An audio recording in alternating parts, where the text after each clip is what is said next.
Hey guys, my name is Kyle Henderson, I'm Rich Moore, Komodo. and we're coming at you from the pages. We're coming from a new studio, but it's okay, guys. We're just kind of in a transitional period this time. That doesn't mean we're going to stop. So this week we want to talk about a couple of things. And when I say a couple, I mostly mean two. Today we're going to talk about Hellboy. Yeah, Hellboy's something I don't know too much about, but Kyle does, so he's going to tell us a Hellboy lot more than I is am. arguably my favorite comic book. It is without a doubt my favorite comic book that isn't from the big two. Mike Mignola writes it, or possibly Mignola. Never actually learned how to pronounce his name. It's like Thor's hammer. It doesn't really matter. It is like Thor's hammer. There's a lot of other people attached Sorry, to it. Mike. John Byrne, for instance, is attached to it for a long time. He's brilliant. I love it. The character came around from Mike Mignola and John Byrne, I believe, also had some hints in it. Hellboy is sort of your paranormal research and development, private investigator style of things. It's a mix between X-Files, The Twilight Zone, and Supernatural, almost, only 1,000 times better. Now, the reason why I want to talk about it this day is, and I'm not trying to sell you this comic, there are, I don't know, Hellboy ran for over 100 issues. There's the BPRD, there's BPRD 1948 and shit like that. Yeah. There's a lot to Hellboy. It has a great, rich library. Well, where should you start if you're going to do? Because I've actually never read Hellboy comics. Well, and now, since I'm getting your ringing endorsement right now, I'm going to check them out. Should I start the way they came out, or Absolutely, is there a better reading order? There is no. That's something I like about it is Dark Horse produced them, right? Dark Horse printed them, Right. And That's creator owned, though, right? it is creator owned. Yep. And the simplest thing about it is just you start from issue 1. That's right there. You start from the first trade, which is Seed of Destruction. It's great. If you saw the first Hellboy movie, it's roughly the same plot. I did see the movies. I enjoyed them. I thought they were fun movies. Honestly, I've always avoided the book because I wasn't crazy about the art style.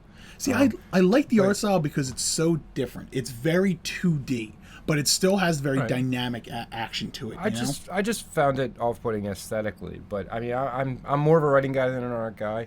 I've always said that as long as it doesn't get in the way of the story, I could deal with it. And since now that I know it supposedly has some pretty good stories, I'm going to check it out, and I'll deal with the art. There's a couple of artists.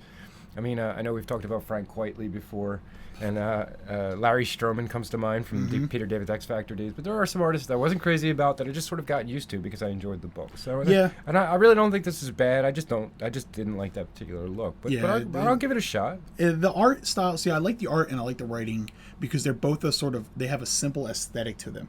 There aren't a lot of heavy monologues and diatribes in Hellboy. Right. There isn't a lot of Hellboy isn't standing there in front of Rasputin and he doesn't list off 3 paragraphs worth of, this is why I'm going to stop you. No, Hellboy is just like, eat it and shoots him. That's the extent of Hellboy's banter. He's not Spider-Man. He's not Spider-Man. It's bite me. It's eat me. It's suck it. That's it. And I love that. It's simple and it's good. And I like it because it's not overly complicated, but it still deals with very complicated things. And it does it in a very, there's beauty and simplicity. And that's something I've always drawn from Hellboy. The art is complicated, but also simple at the same time. It's flat, it's 2D, but it can be incredibly dynamic. There are panels and issues, and just like almost out of nowhere, there are these harkenings back to, pop, pow, kazang. These old school sort of classic, 1940s classic, action bubbles and whatnot that would pop up. That was one of the things I liked about the art. And also, I always loved the story. I love how it reappropriates and uses ancient styles and mythology, and it never goes in ways you would expect. I think they touch on, say, Excalibur and the King Arthur myth once. But a lot of the stuff they go into like ancient African myths about frogs, and in this one alone, they're going about frogs and how frogs are bringers of destruction. Right. And so they talk about old African myths, old Celtic myths show up a lot. You saw some of that actually in the second movie, which we'll talk about in a little bit. And then that's something else I liked about Hellboy is it used real instances of stuff that wasn't already beaten over the head and used until it was completely tapped out, like a lot of common like supernatural-esque elements and whatnot. That's just one more attractive thing for me then, because I've always liked mythology. Mythology is kind of like, mythology was my comic books before I found comic books. When I was a kid, I used to go to the library and take out the books of mythology. And, basically I would just read about, Thor and Hercules and stuff like that. And they were my superheroes before I started reading comic books. So I love mythology. That's where all this stuff comes from anyway. It is exactly where it all comes from. And it comes from places one of the things I've always loved about reading Hellboy was I would read it and be like, what is this? I'd have to go research it. And I love that. I like the fact that Right. it uses stuff that is real and uses this phenomenal inspiration that I've never read before, that I've never heard of before. So it becomes original in that sense. And it's not afraid to tackle issues in that sense. You know, it uses absolutely everything at its disposal, and they tell very unique, very interesting stories that you cannot get anywhere else. Yeah. Something else, though, and the reason why I really want to talk about this is because of Ron Perlman. And Ron Perlman, I love Ron Perlman. Everyone loves Ron Perlman. I've Who loved doesn't him love for Ron years. Perlman? Jax Teller, but that's beside the point. Did you never watched Sons of Anarchy, did you? No. Yeah, okay. So anyway, the point is, though, Ron Not a Perlman, that's fine. Ron Perlman played Hellboy in the movies. He even did the voice of Hellboy. He loves Hellboy. He is like Hugh Jackman is for the Wolverine. Is his portrayal dedicated. in the movies pretty much how the character is in the comics? More or less, yeah. Pretty much There's it? some Okay. there's some mannerisms that are a little different. In the comics, it's been a little while, so I actually do need to. He's very reread a lot human of in the comics. movies. He's a very human demon. He's very human. Yeah, that's kind of the biggest thing is he's just a human. You know, he cuts down his horns because he doesn't like having them big and long. He has the right hand of doom. That is what he is. Right. You know, I'm sure he likes cats. I don't particularly remember anything from the kitties. comic from kitties. I don't remember. He's kind of a being cat lady quite in the so movies, obsessive. which I thought it was cute. It is funny. cute. It was funny. It was adorable. You know what I Yeah. mean? Because he's this big hulking monster in the kitties. You know, It softens him up a little. I got it. I don't really remember it was that being fine. from I was the okay comic, with it. but and the movie handles it a bit more casual. In the comics, he is very much an adult, and he is a professional. He is a professional paranormal research. Like he works for the paranormal. More of a grizzled veteran than a kid. Yeah. He's still like in this one. An instance in this one alone, he talks about how something that he's like he has a lot of faults. But if he had to point to one that always screwed him over, it was the fact that he gets angry fast. Yeah. We see that in the movie. We see that in the book. But in the book, they handle him a bit more like a child. And that was kind of my only real problem with the first one. I love the first one. The second one, again, it had some small problems in there, but overall, I love it. I love the way Guillermo del Toro is not afraid to just make a practical effects movie that is so difficult to find nowadays. I Yeah. would have loved to have seen his Mountain of Madness just because of that. But this, Hellboy draws from a lot of that's where a lot of Hellboy draws from also is Cthulhu-esque mythology. And that's cool because there are not a lot of Okay, so I should wait then because I'm actually currently reading the complete H.P. Lovecraft. So. I don't think anything will get spoiled for you No. per se. But if you're reading for it, that's fine. It doesn't like 90-year-old it uses stories. it- I'm beyond Yeah. bitching about spoilers. This stuff was written in like 1925 stuff's or in something. public, you know? this stuff's Yeah. in public domain. It's Yeah, I hard to can't complain bitch spoilers. about the stuff from the 20s being spoiled. But Yeah. this stuff is it handles it in a way that I have not seen any other media handle it in the sense that it doesn't shit it all over. You know, it doesn't destroy it, it doesn't misuse it and whatnot. Right. And the reason why I want to talk about this and the reason why I want to signal boost this is because Ron Perlman's trying to get a Hellboy 3 made.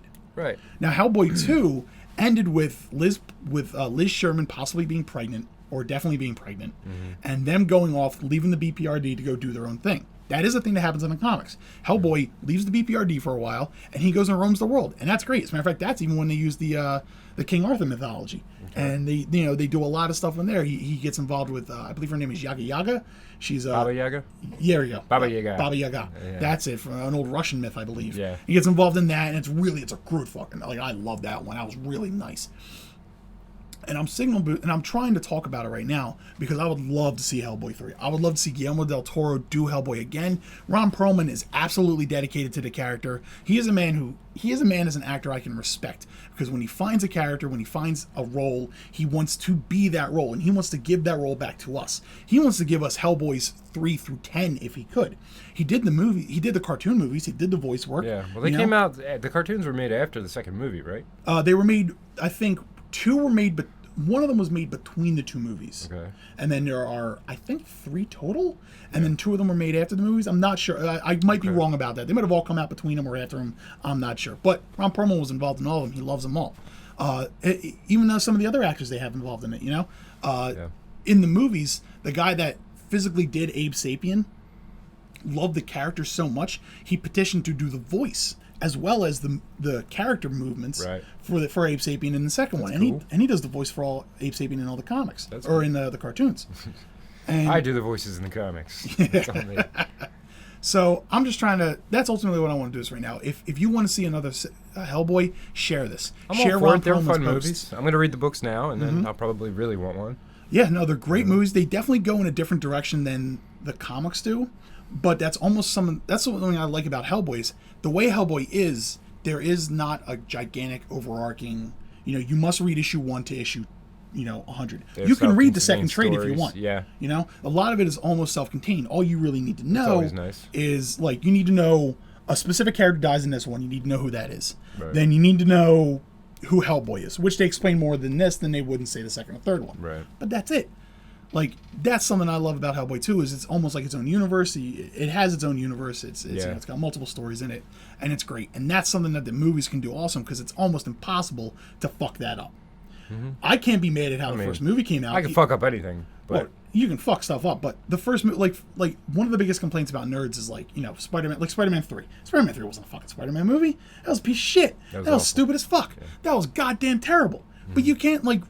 My complaints about that movie, and then say my complaints about Wolverine and the X-Men 3 and whatnot, is they're like raping the source material and they're bastardizing it. But that's hard for them to do. Failing. I don't think that they're saying they're doing. I mean, I understand the viewpoint of like they're just trying to wring it out for money. It's kind of like seems like a Fox mentality. But Marvel is making their own movies, so.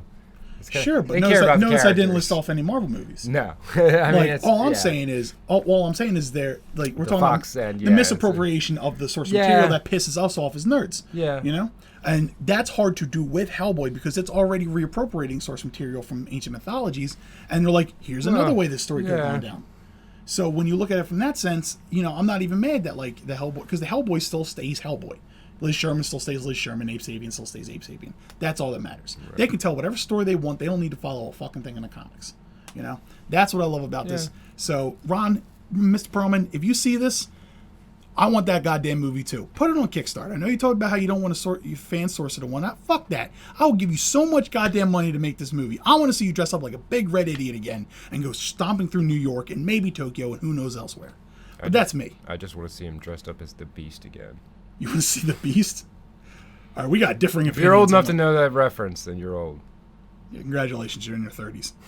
All right. So now you wanted to talk about something else, though, that we actually see a little bit in Hellboy where it touches on, what was it again you wanted to talk about? Well, I was going to talk a little bit about different worlds. A lot of the current comics, which we'll be getting into this in depth in their own episodes coming up soon, but both Marvel and DC are doing something right now where they're converging these different worlds. And the ideas of alternate realities and alternate timelines has been a comic book staple forever. Marvel's had a long-standing book. I don't know if they're actually printing one right now, but there's been 3 or 4 volumes of it. It's like the title for it, and they just do like mini-series of them. It was called What If, and What If was there was a character called the Watcher who would examine other realities where things went a little differently. Like instead, like an example of something we were talking about, maybe Gwen Stacy got bit by the spider instead of Peter Parker and becomes Spider-Woman, and that's the only difference. But then they follow the story out, and it's a fun thing to do. It's also fun to read, you know what I mean? And and interestingly, a lot of these what if issues eventually come to pass in regular Marvel. These kind of things happen. I can go back and I can name several issues of what if that actually do happen in regular Marvel. But what both companies are doing is they're converging these different timelines, these other worlds where things are a little bit different, a little bit strange. And something I wanted to talk a little bit about is because this is what's called a retcon, or a retro continuity change, which means they're going to change something so that everything is this way and always has been. So they do change the history. And this is something that happens in comic books once in a while. Because you do end up with decades worth of stories that need to be cleaned up. Because what you have is the way the comic books work, the way Marvel and DC work is something called a sliding time scale. Right. And in comic book time, as we call it. In Marvel and in DC, basically 25 years ago, Superman landed on Earth. That's how DC works always. 25 years ago, Superman landed on Earth. And in Marvel, 25 years ago, Spider-Man was bit by a spider, and the Fantastic Four were hit by cosmic rays. Really? Is it 25 years since he's been bit by the spider? Because he was like 14 when that happened. And he's in his 30s. That would make it 40. Oh, he's about 20 years then from Marvel. Yeah. I know DC's a little farther back. Again, this is the whole point, is that there's a sliding scale. It depends on what you're talking about, how much time it's been. That's how sometimes sidekicks grow up, sometimes they don't, and stuff like that. It's how, like, it's led to some awkward conversations and instances, for instance, where 1940 to 1944 to 2014. How long is that? 60 years? 70 years? That's 70. That's 70 years. It's 70 years since World War II happened, and yet Magneto doesn't look like he's 90. No. And the reason why is because of retcon, because his body was destroyed. The Punisher was a Vietnam vet, and they're moving that to Iraq now because it's just been so long that he would be old by now and stuff like that. This is a sliding scale, but what this leads me into is I wanted to talk a little bit about, because this is a huge opportunity for them, and part of the impetus behind it, I have to assume, is to revamp a character, to change them, to give them a new look or a new style, or to just update something. It's an easy opportunity to do that. You know? Right, and what I wanted to talk about a little bit is what is the essentials of a character? What can't you change? What should be kept? What should be kept part of the character that couldn't be changed? Because they've done this over and over throughout comic books. This is something we're used to. DC makes a habit out of it. They've done several crises. The last one was Final Crisis. The new one is called Convergence. I don't think the last because it's not actually. They can't call it Crisis because they had Final Crisis. So now it's a Convergence, but it's the same thing. The last time they ever actually had it was Flashpoint.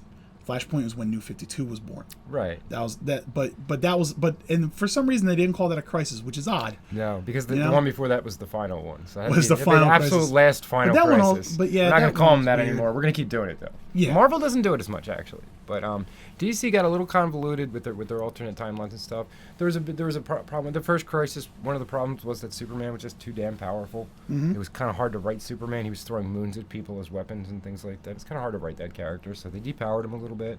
You know, it's also a way to clean up updated his origin. Characters. Right. And, this is something they do all the time. Now for me, I'm okay with a new costume once in a while. Costumes are going to change. Some characters, like Iron Man, their costume should always change, stuff like that.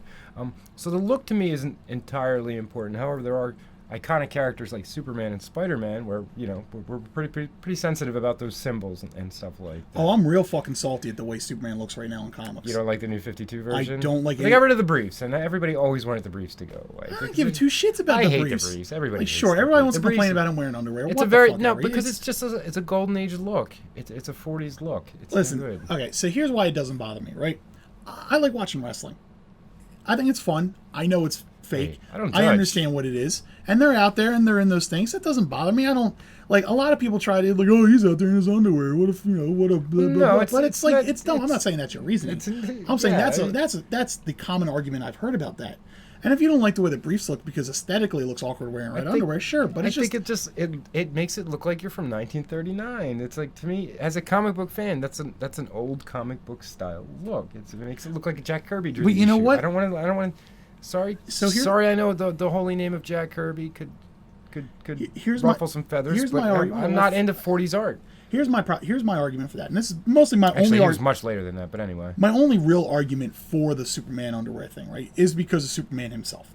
And the reason why Superman is, in my opinion, timeless. Superman comes from a time when morals and beliefs had that age-old feel to it. He comes from our grandparents' generation. And that's in my mind how he's always been. So he has this older look to him. This look from, he looks like, not only is he an alien displaced, but he also kind of looks like a man with beliefs that are displaced. And that's led to some interesting. That's a Captain America idea, though. To me, like that's not. He's not a man out of time. He was raised in current middle America. But I'm not talking about a modern man. But I'm not talking about, I'm not talking about fish out of water style of storytelling. I'm talking about his morals and his beliefs. He has a much more classic style to him and how he carries himself. Truth, justice, the American way. It's not truth, justice in the way. And these are the true essence of a character, and I think these are the things that you can change. And I think motivation is the big one, maybe. It really sets it. Really sets the character on who they are. Is this why they're doing what they're doing? Yeah, Spider-Man. Some characters get a little more extreme. I hate to use that word, but I'm doing it anyway. The 90s used it. A lot of extreme, but some characters would get a little more extreme in their methods. Now they would be the same person, but maybe Batman's just been a little too violent lately. But he's still Batman. So I think the reasons for what you're doing as a superhero or supervillain are very important. So I don't think you should ever really change someone's core motivation. No, a good example of that is the classic, with great power comes great responsibility. Right. Spider-Man has changed race, he has changed sex, he has changed costume, he has changed name, he has changed everything else except for that. And that is what makes him Spider. You're speaking of Peter Parker, obviously. Sure, but not one of those guys. But no, really, like Spider-Man 2099. Miguel O'Hara. Love him. Great look. One of my favorite costumes. Miles Morales Spider-Man. Right. Also a good costume. The new one. I like the way it looks. The Ultimate Spider-Man. The three of them, one's Spanish, one's black, one's white. One of them is from an alternate universe. This one's from 616. This one's also 16 years old. He's 30. Pretty white. Miguel's from the He's future. pretty white. His last name's O'Hara. Is he? Yeah, Well, he's pretty white. yeah, okay. He looks like Peter a lot. The point is, though, usually. they're all Spider-Man. Yeah. They all get to stay Spider-Man because they all believe that great power comes great responsibility. Right, that's the core of the character. And that's what matters, you know? Like, I wouldn't complain, like, and ultimately my argument for Superman, I guess it's a bit of an aesthetic thing. I don't really notice the underwear. But, man, I fucking hate his new costumes. I hate this bullshit armor they're trying to make him wear. The lines and the armor looking 3D. That's Like, why are you all of trying to DC get looks like that, though. Yeah, they I let fucking Jim hate Lee it. do that. I hate it. So the Flash it looks could be idiotic worse. wearing I feel like armor. it could be worse. Superman looks idiotic wearing armor. Batman looks okay, You know, but Batman's not crazy costume about has the changed so texture many look. times. It's an argument, you know. It's like null and void. So you'd rather like an Alex Ross looking old school tights. Oh, absolutely. Tights on a grown man. Bar look. none. Bar fucking none. You have no like Alex Ross is my favorite comic book artist of all time. Kingdom Come's my favorite. There are times where I do not like Alex Ross, and one of them is when I see what a grown man in his like mid-30s wearing an Aquaman outfit would really look like, and that's not a good look for anyone. It looks ridiculous. The Flash one, he did a series of posters that was like all the Justice League, and there was just even realistic, even for him, and it looked like a middle-aged dude wearing a Flash costume. That's not a good look. That's not a good look, man. That's like what you don't it look is. cool. That is what they look like. You know what it is? There's this real people don't look cool dressed like that. That's like one of they people whose whole job this is to figure out how to make these people look cool in movies. You know, it's a whole job. There's this level of like timelessness that comes along with these certain costumes, with these older style costumes that I love. I don't see Superman wearing, you know, pajamas and looking kind of stupid because his underwear's on the outside. I don't see a man in red booties, you know. I see Superman. And I speaking see a of man Alex who can Ross and fly that, faster than anything. Kingdom Come, that was very deliberate. He kept the classic. They changed the black, the black in the S. But he did look very different than all the other new heroes. That was visually deliberate. You know what I mean? But it was interesting. It's visually deliberate, but that's also something else that I like. I like personally. That's what I love about the original Superman costume as an argument to all the newer stuff. Everybody's wearing all this high tech classic armor and whatnot. He's fucking Superman. He puts on a costume that his mother made him. No one knows how she pulled that off, but Ma Kent is not to be fucked with because that's impressive. That she's able to make... Martha Kent raised Superman. You don't fuck with Martha Kent. Ma Kent somehow sewed that material that's super tough. It's like she's just really smart. Yeah, it's like only the cape or some bullshit like that. Whatever. But yeah, the importance to any character, the importance to any character, no matter what retcon they go through, no matter what new writers they go through, new story concepts they go through, what really does matter, and ultimately is their drive, their emotion, their belief system, you know? Yeah, why they do what they do. Exactly, why they do what they do. That's why, like, Red Sun Superman is still Superman. He still believes in truth and justice. Yeah. You know, he still believes in saving the innocent and being good. And if you're not familiar with Red Sun Superman, you need to read Red Sun. That's my favorite Superman story of all time. It's also one of these alternate reality worlds. It's called, DC calls theirs Elseworlds. But that's a storyline where instead of crashing in Kansas, Superman's rocket crashes Siberia or somewhere in communist Russia. In the Ukraine or somewhere. You know, in the USSR in the beginning of the Cold War. So he's raised on a steady diet of Communist Manifesto, and hijinks ensue. But yeah, so hey, you know what? Why don't you comment? What do you think actually makes a character stay a character? You know, do you think Bucky, James Buchanan Barnes was still Captain America when he picked up the shield? What about Sam Wilson right now? He's currently Captain America. He's also the Falcon. Is he Captain America? Is he Captain America, or is only Steve Rogers? Is Steve Rogers the only? Yeah, exactly. What about Connor Kent? Is Connor Kent Superman? See, you know? I'm very situational on that because there's some characters like that I believe they have to be that guy. Yeah. Like, Captain America to me has to be Steve Rogers because of the whole man out of time thing. That's important. Sure. It's an essential part of the character. Bucky Barnes is exactly Bruce the same Wayne guy. has to be Batman. Bruce Wayne has to be Batman. Did you ever read Dick Grayson as Batman? A little. Dick Grayson made a good Batman. He really did. Dick Grayson's awesome. To me, Batman is Bruce Wayne. But then there's another argument too about, so who's the Flash? Wally West or Barry Allen? Wally West, of course. Why? Because he's a better Flash, and he's the one I grew up reading. Because he's the one you grew up reading. He's the one I grew up reading. So wouldn't the actual Flash be Jay Garrick? No. He was the Flash first. That doesn't matter. Jeff Johns retconned it all, so everybody owes all their power to fuck Jeff Barry Johns. anyway. Yeah, I know. It's all Barry. I can't He went say back in time, Jeff Bolt Johns Lightning. because of what he did with Green Lantern was amazing. I just don't. Oh no, he completely revitalized Green You're Lantern. going to start me ranting about the Flash, Yeah. and it's not a good idea. So yeah, guys, go ahead, comment about it. Tell us what you think about Hellboy. Did you ever read the comics? You ever read BPRD? Have you ever read anything else? Would you like us to talk more about some stuff? There's a lot of Dark Horse issues that we haven't really gotten into. We mostly talk about the big two, but if you have any questions or comments you'd like to make, go ahead and make it down below. Comment on Facebook, YouTube. We got our own website. You can contact 28framelater.com. Yeah, go ahead and check it out. If you disagree with us, write so in the comments, and I'll tell you why you're wrong. Exactly. Yeah, we love doing that. So anyway, once again, my name is Kyle. I'm Rich. And we're coming to you from the pages. Thank you and have a good night.